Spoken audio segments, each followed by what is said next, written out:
प्रिय छात्रों, आप लोगों के भारी मांग पर जो स्टूडेंट्स हमसे नहीं पढ़ सकते थे और हमारे ऑनलाइन क्लासेस की डिमांड करते थे, उनकी मांग को देखते हुए अब मैं यूट्यूब चैनल पे आप लोगों के हित के लिए गिरी सर क्लासेस के नाम से यूट्यूब चैनल लॉन्च कर रहा हूँ। और आज सिर्फ और सिर्फ मैं as like a introduction type में दूंगा, जो विभिन्न परीक्षाओं में इतिहास, भूगोल, संविधान या सिलेबस के बारे में जानकारी देते हुए अगली वीडियो टॉपिक के रूप में मैं डालना शुरू करूंगा। तो सबसे पहले आप लोग जान लीजिए कि सिलेबस के अंतर्गत क्या क्या जीएस में शामिल होता है। तो सबसे पहले आपका जो सिलेबस में शामिल होता है वो है आपका अंतर्राष्ट्रीय संगठन। और ये जो अंतर्राष्ट्रीय संगठन है या इंटरनेशनल ऑर्गेनाइजेशन है, इस इंटरनेशनल ऑर्गेनाइजेशन के अंतर्गत एक दो क्वेश्चन हर परीक्षाओं में शामिल किए जाते हैं, जिसके अंतर्गत आप नाम सुने होंगे विश्व के सबसे बड़े संगठन संयुक्त राष्ट्र संघ की बात की जा रही है। अब इसमें मूल रूप से यूनाइटेड नेशंस ऑर्गेनाइजेशन के बारे में हम लोगों को पढ़ना है। उसके बाद दूसरा जो टॉपिक आता है वो होता है आपका संविधान, जिसमें कि एक तरीके से भारत की शासन व्यवस्था चलाने के संबंध में जो भी नियम कानून दिए गए हैं या फिर जिन पदाधिकारियों के द्वारा भारत की शासन व्यवस्था चलाई जाती है, उसके संबंध में जानकारी हम लोगों को संविधान से प्राप्त होती है, जिसके अंतर्गत राष्ट्रपति, उपराष्ट्रपति, प्रधानमंत्री, मंत्रिपरिषद, संसद, स्टेट गवर्नमेंट, महान्यायवादी, महाधिवक्ता इत्यादि अनेक पदाधिकारी इसमें शामिल होते हैं। उसके बाद से तीसरा आपका टॉपिक आ जाता है इतिहास। और इस इतिहास के 3 पार्ट होते हैं, जिसमें आपका पहला जो टॉपिक बन जाता है वो है आपका प्राचीन इतिहास, एंशिएंट हिस्ट्री।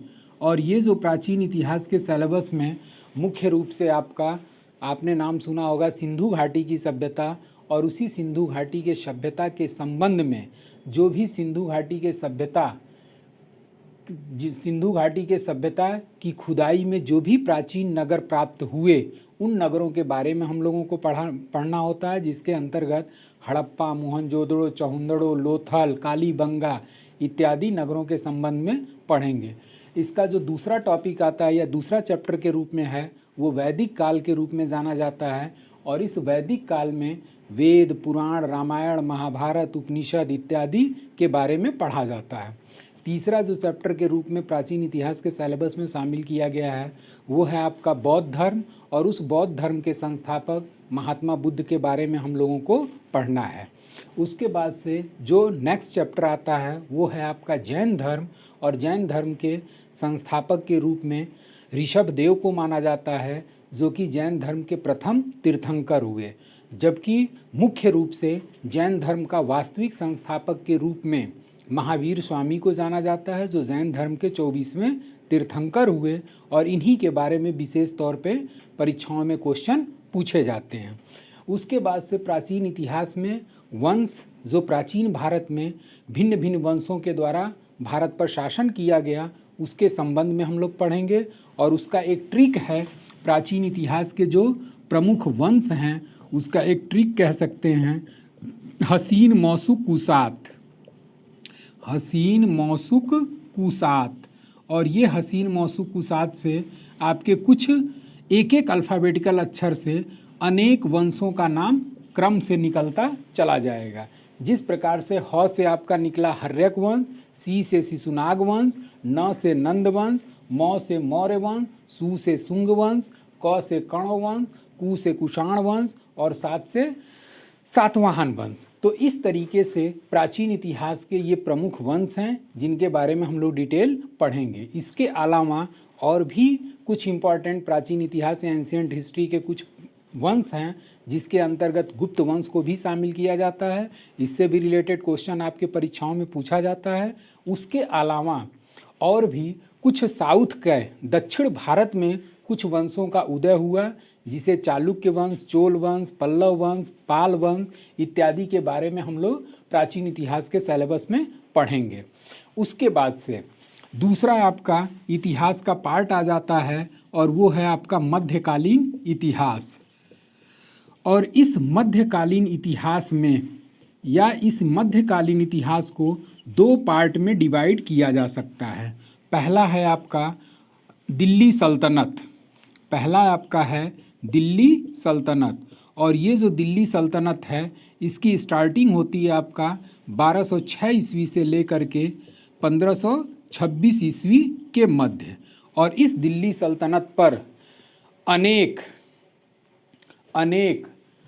वंशों द्वारा शासन किया गया था, जिसके अंतर्गत इसका भी ट्रिक है। और वो ट्रिक हम लोग एक तरीके से कह सकते हैं गुलाब खिले तू सैया लो, गुलाब खिले तू सैया लो।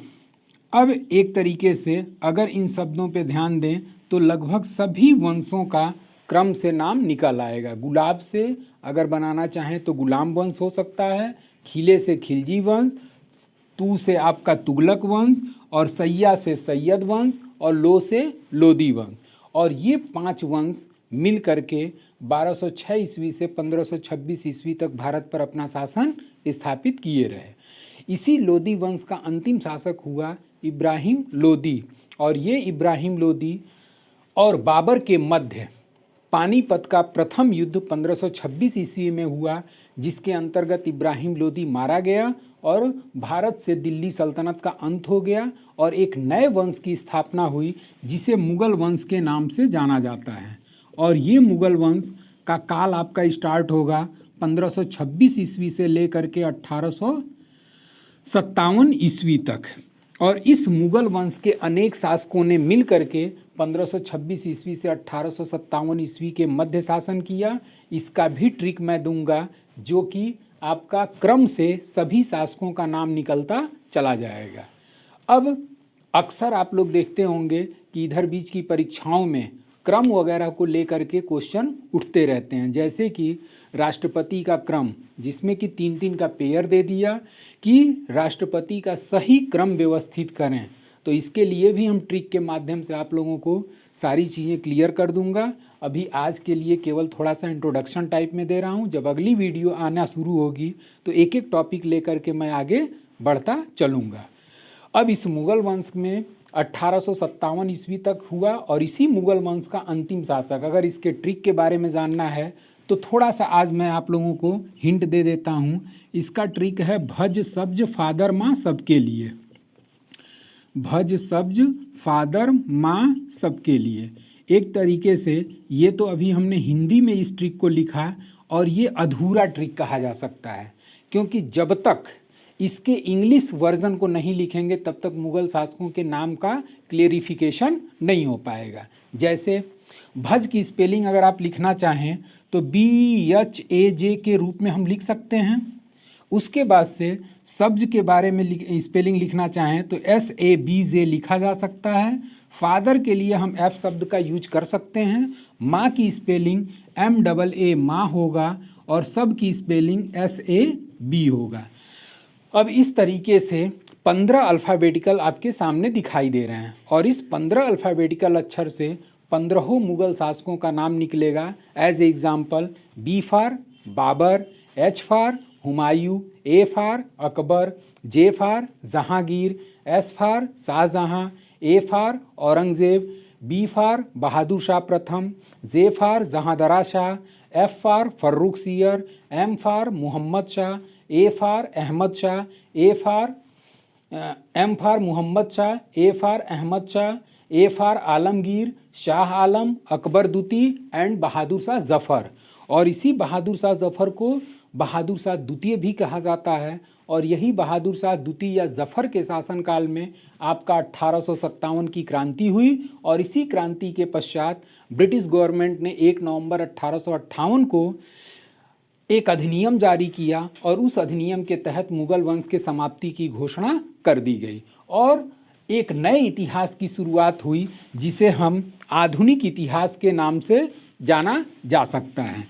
अब तीसरा इतिहास के बारे में थोड़ा सा मैं बता देता हूँ कि 1857 की जब क्रांति हुई तो इसी क्रांति के पश्चात आपका मुगल वंश के समाप्ति की घोषणा की गई और उसके बाद एक नए इतिहास की शुरुआत हुई जिसे आधुनिक इतिहास के नाम से जाना जाता है।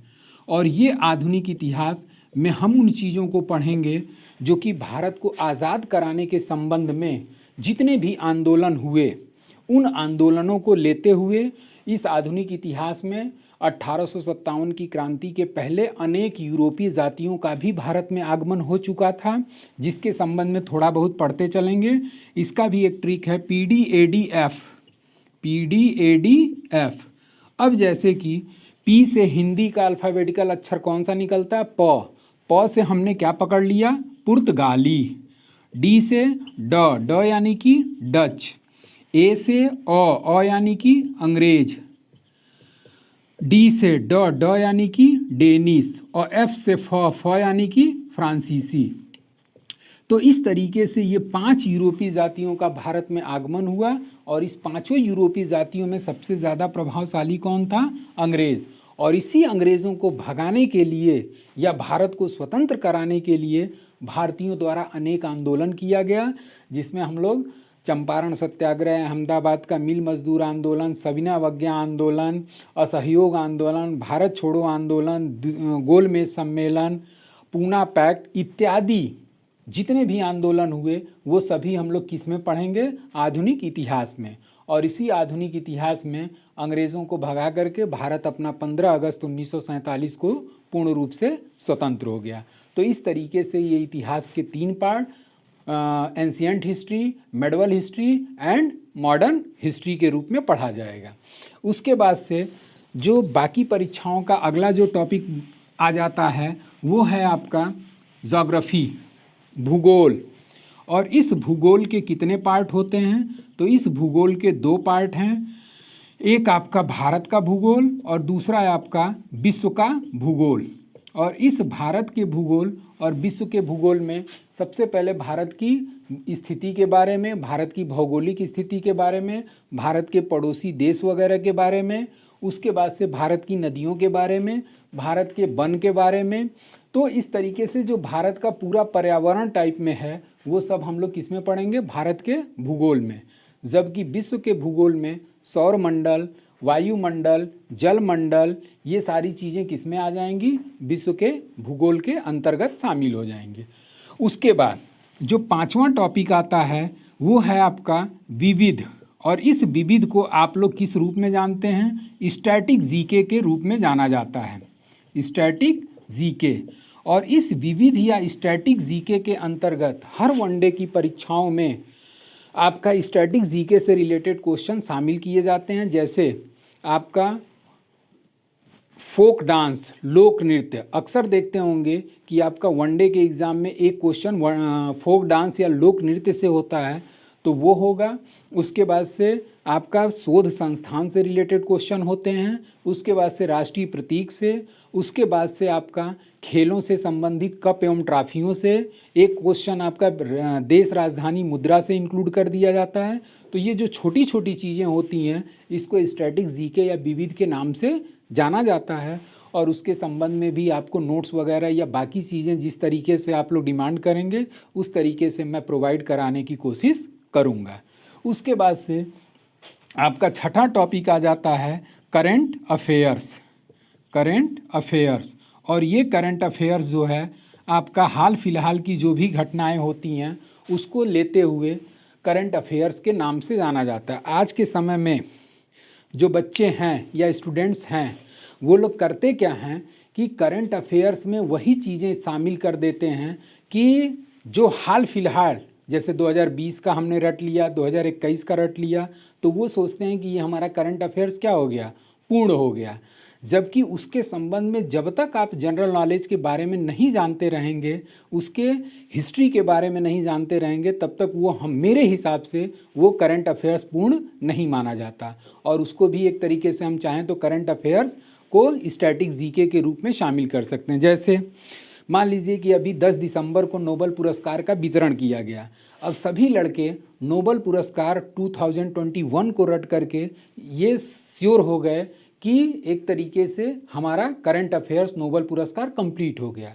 जबकि ये मायने नहीं रखता, जब तक आप नोबेल पुरस्कार के जनरल नॉलेज के बारे में नहीं जानेंगे तो मेरे हिसाब से आप अधूरे हैं। और उसमें जैसे कि नोबेल पुरस्कार की शुरुआत कब हुई, नोबेल पुरस्कार किसके स्मृति में दिया जाता है, किस तारीख को दिया जाता है, सबसे पहले नोबेल पुरस्कार कितने क्षेत्रों में दिया जाता था, उसके बाद से बाद में किस टॉपिक को नोबेल पुरस्कार के अंतर्गत जोड़ा गया, पहली महिला कौन थी जिसे नोबेल पुरस्कार से सम्मानित किया गया। इस तरीके से क्वेश्चन जब पूरा इसको कवरअप करेंगे तब ये माना जाएगा कि आपका, और इतना कवरअप करने के बाद तब आप 2021 का करंट तैयार करेंगे, तब मेरे हिसाब से ये सारी चीज़ें आपका क्या हो गई, कंप्लीट हो गई। तो इस तरीके से करंट अफेयर्स के बारे में भी थोड़ी बहुत जानकारी या इस तरीके का नोट्स या बाकी लेक्चर वगैरह के रूप में आपको प्रोवाइड कराते रहेंगे। हाँ तो गाइज़, ये इस तरीके से हमने आपको सिलेबस के बारे में जानकारी दे दिया। अब आप कंप्लीटली जो भी मेरे प्रति जिन छात्रों का प्यार है, जो छात्र हमसे पढ़ना चाहते हैं, वो अब तैयार हो जाएं और मैं यूट्यूब पे टॉपिक वाइज आपका एक एक लेक्चर लेकर के आता रहूँगा और आप मन से पढ़िए और हो सकता है कि ये सारी चीज़ें आप लोगों के लिए फ़ायदेमंद साबित हों और मैं बेटर से बेटर करने का प्रयास करूँगा। इसके संबंध में निसंकोच आप लोग कोई भी कमेंट, कोई भी आप समस्याओं का आप हमको कमेंट के रूप में कर सकते हैं और उसको मैं होल्ड करने का या देखने की कोशिश करूँगा।